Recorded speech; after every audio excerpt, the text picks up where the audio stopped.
You're fine.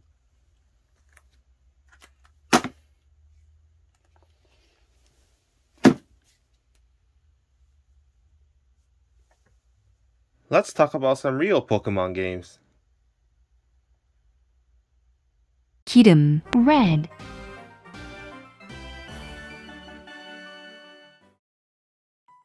Hello fellow Jerry cans. Pokemon Black and White 2 is not my favorite Pokemon game. My favorite Pokemon game is Pokemon Emerald, but that's mostly due to me growing up with it during my childhood cause I'm an early Gen Z Hoenn stan. But if you were to ask me, what do you think is the best Pokemon game of all time? I'll respond right away, Black and White 2 is the best Pokemon game of all time. And something tells me this opinion isn't going to change anytime soon. Unlike the time when I called USM the worst Pokemon game of all time, then BDSP came out and I'm considering changing the title of that video. You know why? You know why Pokemon Black and White 2 is so great? How it's almost the perfect Pokemon game? Well, keep watching the video to find out why. Today's video is a straight up review of Pokemon Black and White 2, a sequel to Pokemon Black and White, released in 2012 on the Nintendo DS. Gosh, I can't believe this game is already 10 years old. 10 years since all sense left my life.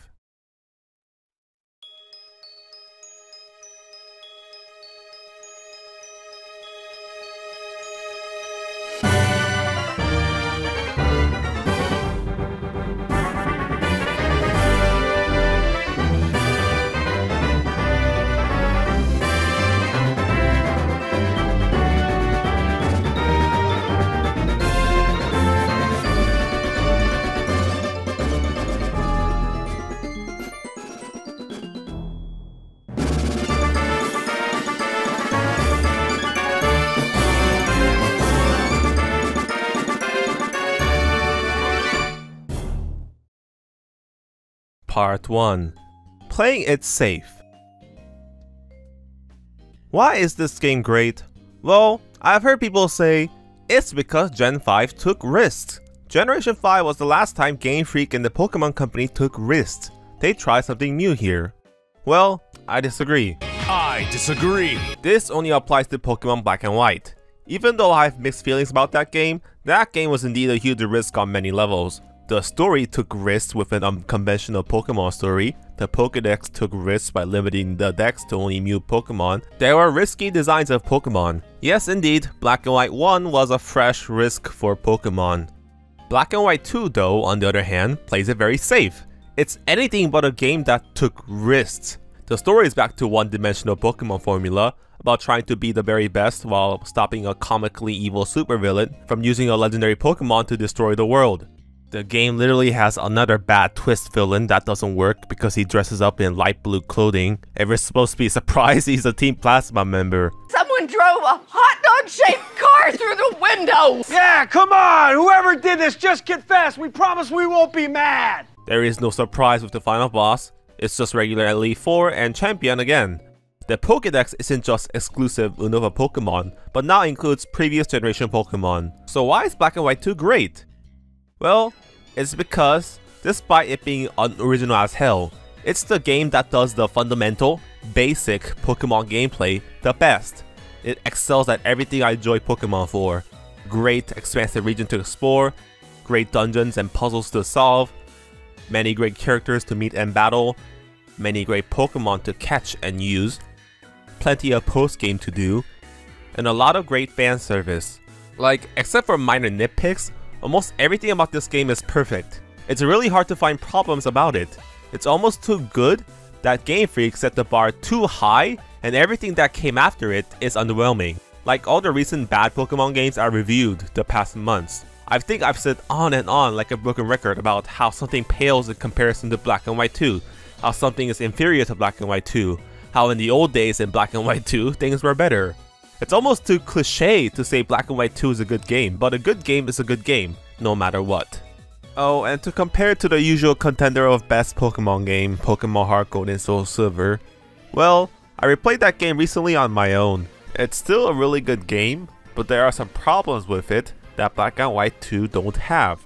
Such include the bad level curve, the weird distribution of wild Pokemon, especially Johto Pokemon, and the underwhelming climax. So I would rank Black and White 2 over the Johto remakes. Basically, Black and White 2 is the Indiana Jones and the Last Crusade of the franchise. It's just a rehash of a previous game or movie formula, Last Crusade being about Indy fighting Nazi archaeologists over a Christian artifact just like the first movie. But it's just so executed well, despite it being original. They're basically the best installments in the franchise. What's also another reason why this game's so good is because there's so many things they put in, but they didn't have to. Things that are almost fucking impossible to find in modern Pokemon games, because everything is barely finished, and is lazy, rushing, cutting corners. He said it! They didn't have to. You know what? I'm gonna put up a counter in the video as the video progresses. That'll be fun. So, what makes up the greatness? Part 2. The perks of a sequel. Back in 2012, when I went into the video game store and saw Pokemon Black 2 and White 2 on store shelves for the first time, I thought they were joking. Even as a kid, despite Emerald and Platinum being my favorite games in the series, I've always thought selling the same game for the third time was a little shady. Now, they're not making a Pokemon Gray, the sequel, so they can sell 2 games, so they can make more money by selling the same game 4 times? This sounds like a bad idea. Well, I was wrong. I think a sequel might actually be better than a third game, or even a DLC. And it's because there's a lot of story and gameplay potential of it being a sequel. Also, I think I said that Black and White 1 was solid enough that it really didn't need a third game. I mean, what can you make from a third game of Black and White story? Have Gireum show up in the climax and fuck everything up so the story becomes a muddled mess like USUM? So, making a sequel instead of a third game was the logical decision, retrospectively. Anyways, here's the advantages sequels have over a third game or DLC. First, it's recurring characters. Getting to visit the same region again after some time has passed and see how characters grew and changed is really nice. Seeing Charon go from a snarky rival to a formidable gym leader, Bianca going from a bubbly blonde New York stereotype to a glasses-wearing nerd hentai-bait professor assistant, it's really fun to see. Seeing how gym leaders have changed over the 2 years time gap is interesting, how Byron is no longer a gym leader, or how Alyssa changed herself in her gym. I've always said colorful characters in Pokemon are an underappreciated aspect of the franchise, so getting to see them grow and change with a time jump is something I appreciate a lot. Seeing the repercussions of the first game is nice to see as well. I know Black and White's 2 story is far from amazing, but seeing the aftermath of the first game's events was fun. Team Plasma splitting between actual people who care about taking care of Pokemon and members being literally pirates trying to steal everything is a nice continuation of the story. Regular people who went through the first game's events also have a stake in the story, like Hugh and his sister, who had their Pokemon stolen by the first Team Plasma incursion. I'm kinda reminded of Pokemon Heart Gold and Soul Silver. Before the release of this game, it was the best Pokemon game ever made, and that game was basically Pokemon Fire Red and Leaf Green 2. Seeing Kanto 3 years later, seeing how characters like Koga and Blue changed, seeing how areas like Cinnabar Island or Pokemon Tower changed, was one of the highlights of replaying Kanto in Gen 2 and 4. And basically, Black and White 2 did the same thing with Unova. Oh, and speaking of Johto, I have to talk about the biggest problem I have with Black and White 2 personally.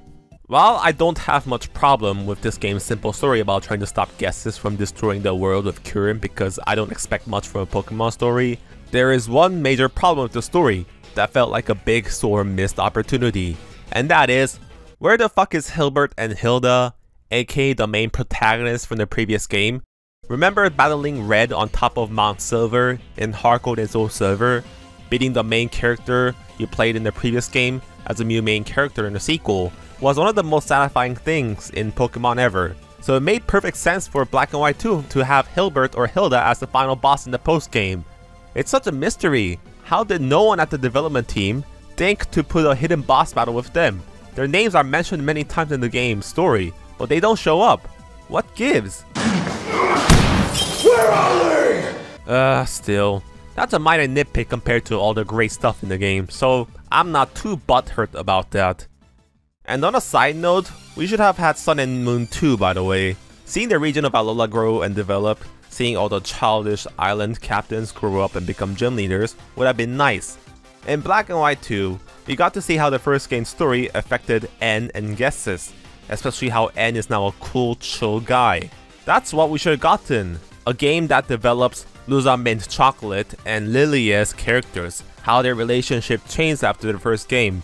But nope, we instead got Ultra Piss and Ultra Shit, where they redid the same story but stupider, with butchering characters. The story just a complete rehash of the OG game with just different dialogue while recycling the same cutscenes.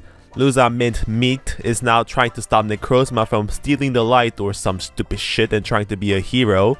Remember when they sold this game for full price to milk the last of the 3DS's lifespan? Damn jerks. Anyways, the point is, the game's story of being a sequel instead of an expanded third game is fun, so let's talk about the other things the game added. Part 3. Expanding boring Unova. I believe I mentioned this in the first game's review. I wasn't a big fan of Unova. The region has this ugly, murky color palette to it. The root structure design of Unova was way too simple, especially compared to the last generation of Sinnoh, and the post-game felt like empty areas. Well, this game fixes most of the problems of the original Unova. First, I like how this game added so many new areas to traverse and explore in Unova, and makes it feel less like a straight line from south to north. They honestly didn't even need to add new areas. Like, what certain version of Pokemon games have added new areas to explore like this? One point to the they didn't have to counter.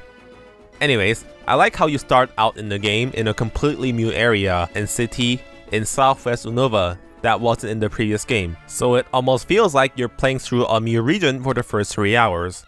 They also strategically made it so that the first 2 gyms are here, so it does really feel like a whole new region for the first 2 gyms. Then, you travel to Castelia City. Now, the whole middle section of the game where you're traveling from Castelia to Mistralton City is the weakest part of the game because you're essentially traveling the same route like the first game, battling the same gym leaders. However, they still try to mix things up and make things less boring by introducing new dungeons to traverse, like Castelia Sewers and Relic Passage, and every single one of the gym puzzles have been changed and feels entirely different with new gimmicks. After Mistralton and Beneath Skylight though, you get on a plane, and I just realized Black and White 1 literally featured a pilot character and a freaking airport, but didn't feature any flying. What the hell, Game Freak? And you travel to Northeast Unova. Now these areas are a mixture of the old post-game area in the OG game, and new areas. It's really clever reusing the post-game area in my opinion, because those areas felt devoid of any character in the previous game, so making them part of the proper campaign was smart. Also, there's plenty of new areas that I like, such as the Navajo-themed town in the desert, the haunted house that's better than Sinnoh's old chateau, which uses chairs and cushions very cleverly to create a maze, the underground water tunnel that just looks beautiful for the DS hardware, and the new revamped Victory Road. All of these new areas look really nice and unique, and gave much more character to the Unova region compared to the boring first game's Unova region. Because of all these added places, Unova is so big and there are so many areas to explore.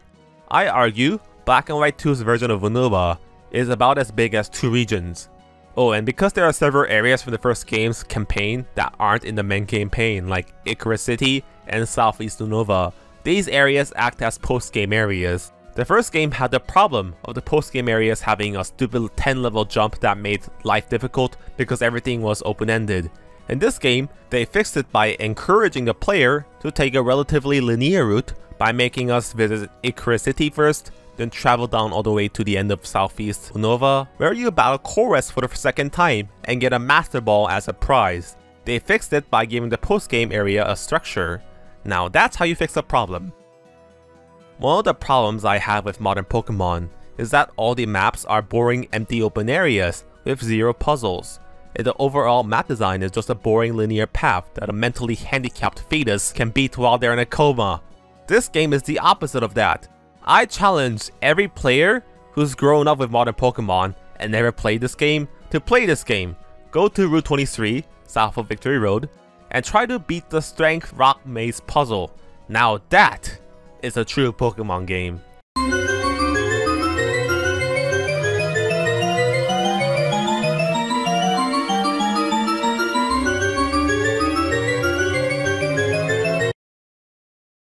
Part 4. Fuck 151. In the black and white review, I said that even though Game Freak took a risk with the Unova decks by limiting to only new Pokemon, I didn't like it in the end because it just felt like the game was forcing limitations down my throat. Well, this game decided to throw the 151 original Masuda approved Kanto Majin Unova decks in the can, and said fuck it, we're gonna go big or go home. What we ended up with is the biggest regional decks up to that point in the Pokemon series, a whopping 300 Pokemon decks, half being Unovan, half being old returning Gen 1 to 4 Pokemon. There are so many selections to choose from, and the game offers many fan favorite Pokemon for the player. Like, you can catch a Riolu and Mareep in the first 5 minutes of the game, and use them against the first gym leader. How great is that? Back in 2012, at least for me, it was nice to see the old Pokemon back, because they felt sorely missing from Black and White, and we got to see them in the same game with the disparate Unovan Pokemon finally. Call me a nostalgic idiot, but getting to see one of my favorite Pokemon Magnezone in Unova, evolving it at Chargestone Cave was a treat. Also, because there are more Pokemon, it gave all the NPCs Mew Pokemon to use, ironically. Alessa is no longer a creep with just Emolgas and a Zebstrika, she actually uses Flaffy now. Guesses being the toxic Pokemon guy he is, uses Sinnoh Pokemon like Toxicroak and Drapion. So, despite the story just being plainly average for a Pokemon game, the overall campaign of the game is just a much better experience than the previous game for me. The region feels better, we got to see character growth, and the Pokédex was improved. But what makes the game so fun isn't just the main campaign, it's about all the stuff other than the main campaign. Because this was real Pokemon back then, when there was other stuff to do in the freaking game, other than the campaign and the online mode. Starting with Part 5. The Pokestar Studios is great, and you should all embrace it. Even though I've seen a lot of praise for Black and White 2, one part of the game that rarely gets praised is the Pokestar Studios. Like, no one talks about this mode, it's just the forgotten content lost to time. Most players, from what I've heard, get annoyed when the game forces you to visit it once after the second gym and never come back to it later. Well, here's the funny thing. Pokestar Studios is my favorite minigame in the Pokemon series. No joke. I like it better than the Pokemon Contest, Pokeathlon, Pokemon Amy, Alola Surfing, Ultra Wormhole, Camping, yada yada. I think it's superior to these. So what is Pokestar Studios? Well, basically, like the name suggests, you film a movie. You get a script, you get Pokemon, you get to be an actor, choose dialogue as if this is an Ace Attorney game, and you battle another actor. But your goal is not to win against the opponent like any other Pokemon battle. Your goal is to follow the script. Then, after you battle, you get to see the final product in a movie theater with finished effects like a real movie.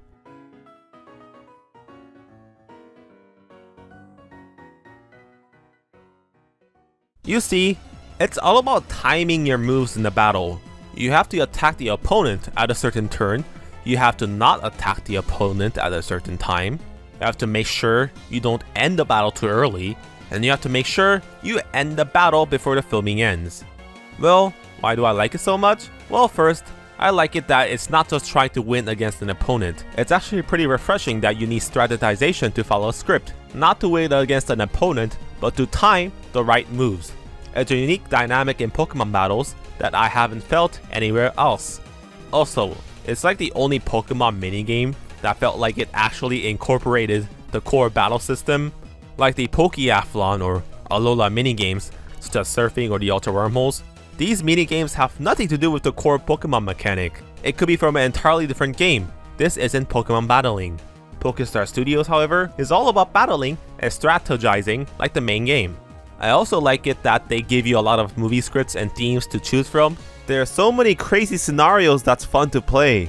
Like the one where you're in a horror movie fighting a monster from Doctor Strange 2, a sci-fi themed one where you're fighting Godzilla, one where you're in a soapy romantic comedy and you go out on a date with an ace trainer, and one about macrophilia, aka having a sexual fetish for giants.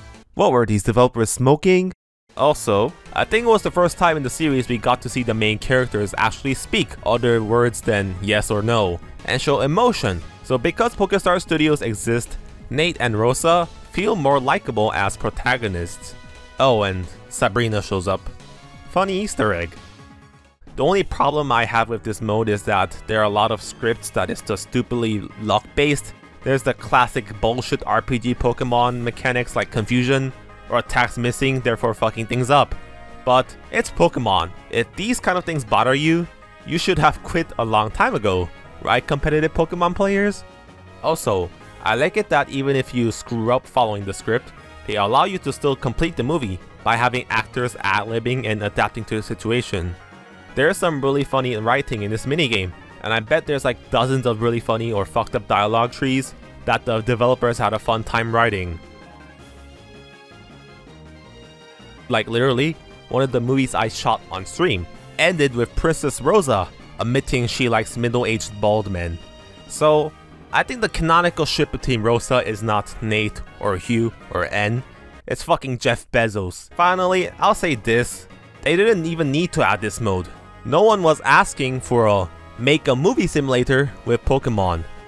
Black and White 2 would still have been a great game, even if Pokestar Studios wasn't in the game. But they took the time to actually put this minigame mode in the game, just so that there's different varying stuff to do, other than the main campaign. That again, my friends, is, they didn't have to, but they did. Game Freak really put like 150% work effort into this game, and things like this just existing shows that. What a great game, Pokemon Black and White 2. You were too good for us. Interlude, the post-game. But the main extra stuff in this game is the post-game. Black and White 2 has probably the best post-game in the Pokemon series. I think there's actually more stuff to freaking do in the game after you see the credits roll. Because you see children before the dark times, before the USUM and the fall of Pokemon, Pokemon games were meant to be played in a single player mode for hundreds of hours. What could you give me? Everything. You're a bloody sheep, you'll do whatever I say! Okay. Because there is so much to do, I bet you there are things in the game that I'm gonna miss talking about in this review. Because there are just so many things to freaking do in this game. There are probably places in the game I've never been to, or forgot exist because the map is just so big and there are just too many features. I think it will take at least several hundreds of hours to 100% complete this game, and I commend anyone who's able to do it. Every save file felt special because there was so much to do and achieve in this game. And personally, that's the explanation I believe why the old Pokemon cartridges are so expensive these days. Like I said, Unova region in this game has so many optional areas they added, but there's more than that. As a bonus, the previous game's post-game stuff is still in the game, such as Cynthia Battle at Underilla Town and the Battle Subway. They're all still here. They really didn't need to include this again, especially Cynthia considering what we're about to discuss, but they did. They also didn't need to add much to the game since the game was already quote-unquote complete, but they added so much more. So, let's talk about that. But first, a rant incoming. Part 6. Where's the Battle Frontier? Where the fuck is the Battle Frontier? It was in the Gen 4 games. It wasn't in Black and White 1. So they could have brought it back here. Where the hell is it, Game Freak? Where is it? Where is it? Where the hell is it? Look at me. Where the hell? Nah, I'm kidding. For real though, Part 6. Pokemon World Tournament. Better than the Battle Frontier. I'm not too beat up about the Battle Frontier not being in this game because we got something better in my opinion, and that's the Pokemon World Tournament. If you haven't heard about Pokemon World Tournament because you live under a white rock, I'll explain. It's a simple concept. Every gym leader and champion up to that point in the franchise appears in the game, and you can battle them in a tournament. There's the Kanto Tournament, Johto Tournament, Hoenn Tournament, Sinnoh Tournament, Unova Tournament, and finally, the Champion Tournament, the best of the best. Back in 2012, this was the selling point of the game for me. Getting to battle every single gym leader in the series in one game, no one was asking for it. No one expected that to be in the game. It was an idea that might be only used in a shitty fan ROM hack or something, not in an official game made by Game Freak. They didn't have to, but they did. I mean, do I have to explain why this mode is so great? Just the fan service of it all is just insane. How can a Pokemon fan not like this mode? I like how every gym leader and champion all use their iconic Pokemon they are associated with, but all their teams are competitive teams, so it's pretty challenging. All the gym leaders feel like formidable foes. Also, the game counts this like a battle facility, meaning the battles are in set mode, there's no items, you don't gain money or EXP, everyone's level is the same, and you earn BP from winning. So, it's truly a battle frontier. But I say it's better than the Frontier, because while both PWT and Frontier provide endless hours of battling and challenges, one thing the Frontier lacks is character. Back at the Frontier and future Battle Tower clones, you just battled nameless NPCs. Pokemon World Tournament makes it up by, well, having literally every character in it. Also, the best aspect of the PWT is that every gym leader and champion soundtrack in the series are in the game. As always with Pokemon, the music department never disappoints, and it didn't here too. My god, hearing all the classic themes I grew up with, remixed with classic Gen 5 Nintendo DS sim sounds, was fucking orgasmic for my ear. Think about it. I grew up with all these Gen 1 to 5 Pokemon and its music, so hearing it in one game after staying with the franchise for almost a decade, how can you not get chills from the music? The remixes are so good. Like, I literally think the best version of the Sinnoh Gym Leader is in this game, and it's better than the bland original from Gen 4. Also, they already had a Cynthia theme remix from Black and White 1, and they could have just reused it for the PWT. But nope, this is old Game Freak when they didn't cut corners. They actually remixed the theme again, so we ended up with 2 remixes of the Cynthia theme, one in Underella Town and one in the PWT.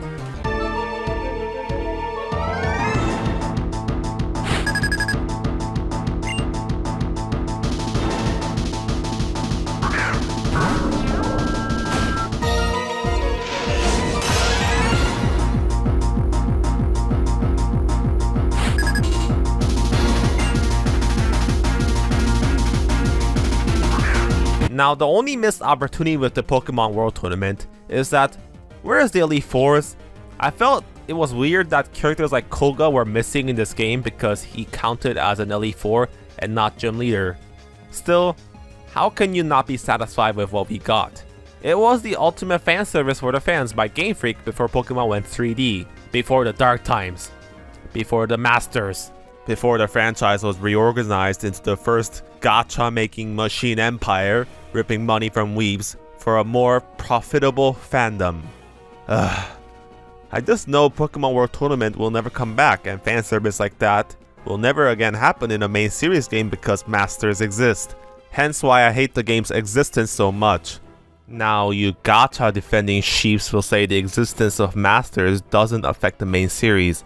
Well, first of all, you don't know how the greedy Pokemon Federation works and how much they love money. Those out-of-touch higher-ups will tell Game Freak to not put in the PWT, so Masters can thrive. Second, the series started to suck when they learned they could make more money from mobile games, specifically Go. Pokemon Company honestly just cares more about the casual free-to-play games like Go, Masters, and Unite, and the main series is just there to create a new region and Pokemon species. Third, they literally had a region which had a Pokemon League with gyms, with stadiums, and holding tournaments and exhibition matches, and the PWT didn't return. Just brain genius. If you think it'll be back in Scarlet and Violet, You're living in a dream world! Part 7. No Wormholes. This game was not just satisfied with bringing back every NPCs in the past games. No, the game decided, hey, why not bring back the legendaries, like Sinnoh ones, even though those games were on the same console. In modern Pokemon games, legendary Pokemon coming back just felt like lazy, cheap nostalgia bait. It's just quantity over quality. They just use lazy, stupid gimmicks so all the legendaries are caught in the same way. In ORAS, it was the Hoopa Rings. In USUM, it was the brainless Superman 64 ripoff. In Sword and Shield, it was online raid battles. The legendaries just don't feel legendary anymore because of this reason. Well, this game is different. They tried to make every legendary feel special. the Reggies and Heatran got their own original dungeons to clear and explore to catch, that being Clay Tunnel and Reversal Mountain. Or, if they couldn't make dungeons, they put the legendaries in clever places that's hard to get to. For example, Azelf is caught at that strength puzzle maze at Route 23, because Azelf symbolizes willpower, I guess. Or Cresselia can be found on the Marvelous Bridge because the bridge kinda looks like Cresselia's wings, I guess. And the legendaries were given quests and story reasons too. Like the whole haunted house dungeon actually is a puzzle to catch Cresselia. You have to go through a haunted house that's haunted by a girl, haunted by nightmares from Darkrai or some shit. Then you get the Lunar Wing item from her. Then you can catch Cresselia. Remember how the Pokemon games actually made you work for legendaries? It goes through a challenge. Petridge Farm remembers. Oh, those were the days. Part 8. Pokemon Roguelike. There's one other big content in the game that I think gets ignored or forgotten a lot, and that's Black Tower and White Tree Hollow, located at Black City or White Forest, depending on version. I think it was a really nice feature and idea in the game that sadly got dumped in the bin in subsequent releases again. And what is this place? Well, it's basically a Pokemon roguelike. You have to go through randomly procedurally generated dungeon mazes filled with trainers. Yep, just like other roguelike games such as Dead Cells or Binding of Isaac or something. You have to clear a random dungeon without dying, and your goal is to beat a boss trainer. What I first like about this mode is that this place doesn't count as a battle facility like the PWT. It's just like any other random Pokemon area, meaning you gain money and EXP from battling trainers. How nice is that? A Pokemon facility where you can actually grind money and experience points while having some fun at the same time. Also, there's actually a goal and a character associated with this place, so it's not just random battling nameless NPCs like the Battle Chat 2 in Pokemon X and Y. This place is run by Alder's son, or brother or cousin or something, named Benga, and just getting to him is a challenge because these dungeon levels are pretty hard. The fucker also uses OP Pokemon in level fucking 80, so be prepared to spend hours grinding and being challenged here. If you manage to beat him, he rewards you with a shiny Gibble or Dratini, so there is even a special prize that you can get so you can brag to others. Why is this feature not talked about? And why isn't a roguelike Pokemon dungeon not back in modern releases? It's fun, hard, grueling challenge, tailor-made for the obsessive psychopath gamers that make up this fandom. But I don't think many modern Pokemon fans even know this mode existed in Black and White 2. If I tell them there was a roguelike in a Pokemon game, people are surprised and say, wait, there was a roguelike Pokemon game? Not even the Legend of Zelda series have a roguelike in their games, at least until the spin-off came out. And again, they didn't need to put the fucking place in the game. The game already has shit ton of features I've already listed, but they added this place anyways. Part 9. Masudaism. Now, I want to talk about one major problem of the game that everyone can unanimously agree on that it sucks, and that's the keys. Basically, when you complete something in the game, you get keys. You can send these keys over to other games via local connection, and you can unlock certain content. Some of these content is really niche or just a fun novelty, like being able to go to the opposite color city in your version, or being able to catch another Reggie. But there is one feature that's stupidly locked by keys and make me facepalm, and that is difficulty selection. Oh boy, rant incoming. Why the fuck is difficulty selection hidden under a key system? You need a completed save of Black 2 to unlock challenge mode, and a completed save of White 2 to unlock easy mode. What were they thinking? Why do you need, let alone another game, but a completed game save file to unlock a difficulty? Whose bright idea was this? Why not just have a difficulty selection at the start for every game when you start a new file? Why go the distance of making 3 different leveling scales just to lock it up behind a wall that requires friends, which Pokemon players don't have? Every time I run into some bullshit creative decision that has nothing to do with management issues like today's difficulty key debacle, or the Diamond and Pearl decks only having 151 local decks, or BDSP having the same decks despite being able to catch national dex Pokemon in the underground before getting the national dex, I've decided to come up with a new term, Masudaism. dumb creative decisions by Game Freak that makes no sense, that doesn't have any logical reasoning behind them. Why Masudaism? Cause Masuda's the head of Game Freak and has to take responsibility. And based on his interviews, some of his game developing opinions are really questionable, so he might be the culprit for these things. Oh, and speaking of interviews with Masuda, they seem to react as if this is something that has never happened in the series before. Guys? You guys are a bit too young for dementia? What gives? Have you ever considered making multiple difficulties in a Pokemon game? ない。 Why not? 遊び方を決めてください。 Have you ever considered making multiple difficulties in a Pokemon game? ない。 Multiple difficulties in a Pokemon game? ない。 Multiple difficulties in a Pokemon game? ない。 Part 10. Minor Details. Before I wrap up the review, I'll talk about minor details in the game. I said on and on, detail is what makes a good game great, and Black and White 2 has really nice details I want to talk about that I wrote in my notes while I played it recently. First, you know why this game is so great? They introduced the keep using repel button when using a repel in the wild. You don't have to constantly open up the bag. Oh, my life is so much better now. Second, I like that the title theme is not a synth video game soundtrack like the previous game, but a fully orchestrated track, making it the first Pokemon main series music to be orchestrated. They probably had to do some clever programming and compressing to have that play on the potato that's the DS hardware, so it must have been a lot of work, but they did it anyways. Speaking of battles, I love how every trainer's character sprites move. In the previous game, one big criticism I have of the game was that important NPCs like gym leaders didn't move like the other Gen 4 games, and only N and the rivals moved for some reason. Well, this game fixed it by having not only the important NPCs move, but having every single trainer move. How can you not like the female ace trainer showing off their ass, and youngsters stroking the air like a dick? They're also fluently animated too. Just compare the animation differences between the single trainers in Gen 4 and 5. They overcompensated when fixing a problem of the old game, when they didn't need to. Also, they remixed Wild Pokemon, Trainer, and Gym Leader themes even though they never did previously in third games.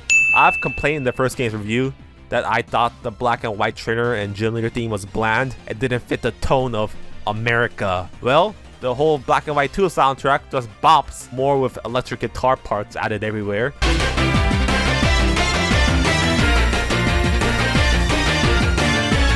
Black and White 2 was like the 5th game Game Freak made for the DS, so the musical department must have been really familiar with the hardware by then. So, there's also soundtracks like Chorus's theme, which adds vocals, meaning it's the first Pokemon game with voice acting, ironically. Amazing to hear these music on the DS. They don't sound like game synth tracks, but almost like real instruments. Speaking of music, they also gave each gyms their own themes, even though they didn't have to. Only Terran's gym uses the vanilla theme. Everyone else's gym all have unique themes that go with their themes. Heh.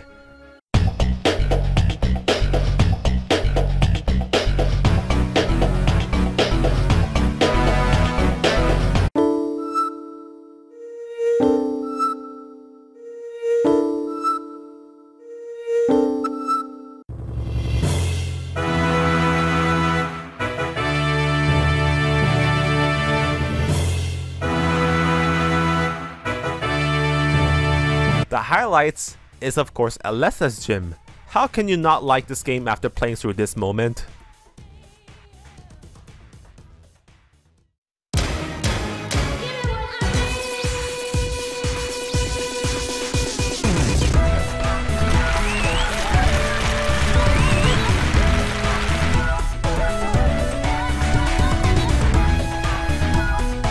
"2,000 years later."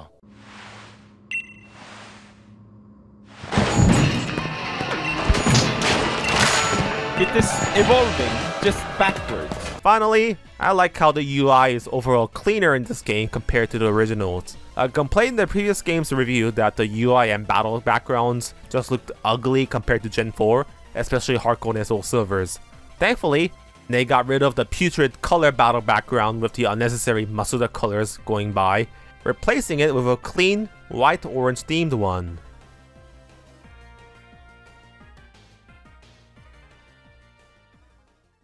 In the end, Black and White 2 is an excellent Pokemon game, and the last Pokemon game I would call excellent. While there were Pokemon games I liked after Black and White 2, like Omega Ruby and Alpha Sapphire and the Let's Go games, none of them really pale compared to Black and White 2. Even though the story is just average, and there were some dumb things such as the difficulty selection, other than that, this game is almost perfect as a Pokemon game. The Unova region is expanded and fun. The expanded Pokédex is a blast to collect.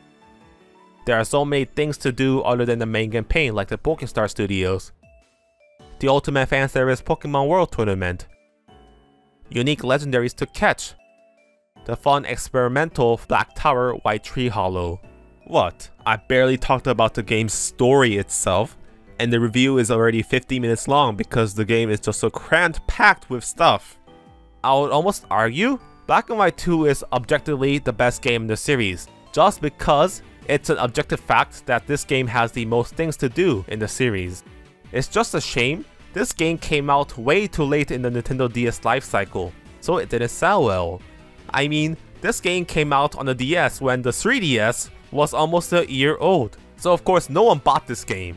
And no, this game didn't sell well because Game Freak took too many risks, or Unova was too different, or other BS. That doesn't count for this game. It just came out on the wrong console at the wrong time. I hope Pokemon Company realizes this and tries to make a game with this level of caliber again, but I don't see that happening anytime soon.